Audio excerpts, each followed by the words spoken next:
दोस्तों, आज बहुत फ़ख्र का दिन है कि हमारे देश में प्रेमचंद जैसा एक राइटर पैदा हुआ।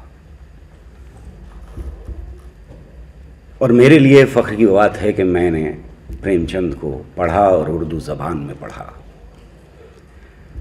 और ये भी एक फ़ख्र की बात है कि हंस जिंदा है, प्रेमचंद जिंदा है।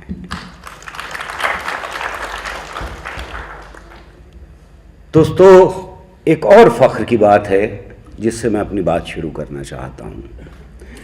मैं एक ऐसे मुल्क में भी पैदा हुआ जहाँ पर सबसे पहले फैशिज्म के आने का, उसके ख़तरे का एहसास इस देश के लेखकों को हुआ। 500 से ज़्यादा, और कई तो यहाँ मेरे बेहद सीनियर लोग मौजूद हैं जिनको अवार्ड वापसी गैंग का नाम दिया गया। मुझे नहीं मालूम कि जर्मनी में जब फैशिज्म आ रहा था तो वहाँ इस तरह से लेखक, बुद्धिजीवी, पोएट्स इस तरह से उठे हों और एक आवाज़ में उन्होंने कहा हो कि हमें ये मंजूर नहीं है। ये विषय जो आज का है, इस पर मेरे दो सीनियर्स पहले भी सब कुछ कह ही चुके हैं। मुझे दो एक बातें बस ऐड करनी होंगी।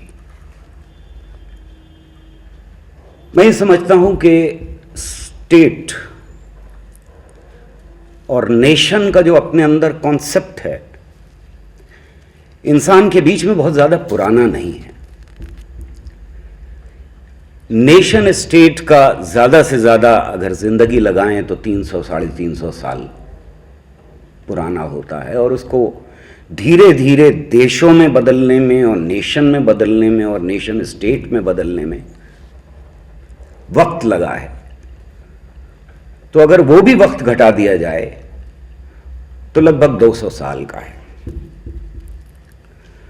और जब नेशन स्टेट की बात होती है तो मुझे अक्सर इब्न इंशा याद आ जाते हैं। मुझे ये गुमान तो है ही कि आपने उनकी शायद किताब, उर्दू की आखिरी किताब पढ़ी होगी। उसमें बहुत खूबसूरत किताब है और उसकी हिस्ट्री ये है कि उनसे पाकिस्तान में कहा गया था कि उर्दू का एक प्राइमर लिख दो, तो उन्होंने अच्छा कोई प्राइमर नहीं है, मिनिस्ट्री ने कहा था उनसे, तो लिखने बैठ गए। वो प्रोग्रेसिव एजुकेशन सेक्रेटरी था जिसने कहा था। हालात बदल गए जब तक किताब पूरी हुई।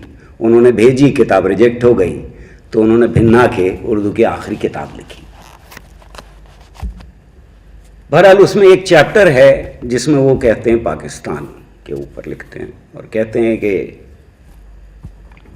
हमारा मुल्क पाकिस्तान है, इसके एक तरफ हिंदुस्तान है, एक तरफ चीन है, एक तरफ अफगानिस्तान है, एक तरफ ईरान है और एक तरफ समंदर है, यानी भागने की कोई जगह नहीं है।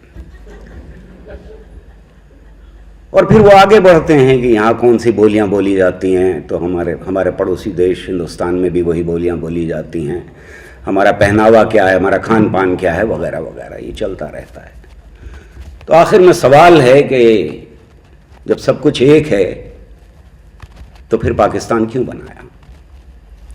और उसका जवाब है, गलती हो गई, आगे से नहीं करेंगे।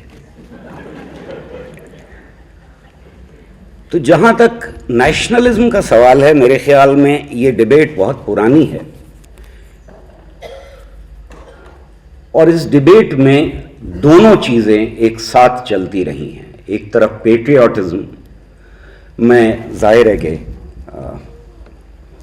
ज़बान में, ट्रांसलेशन में उस तरह से नहीं जाना चाहता,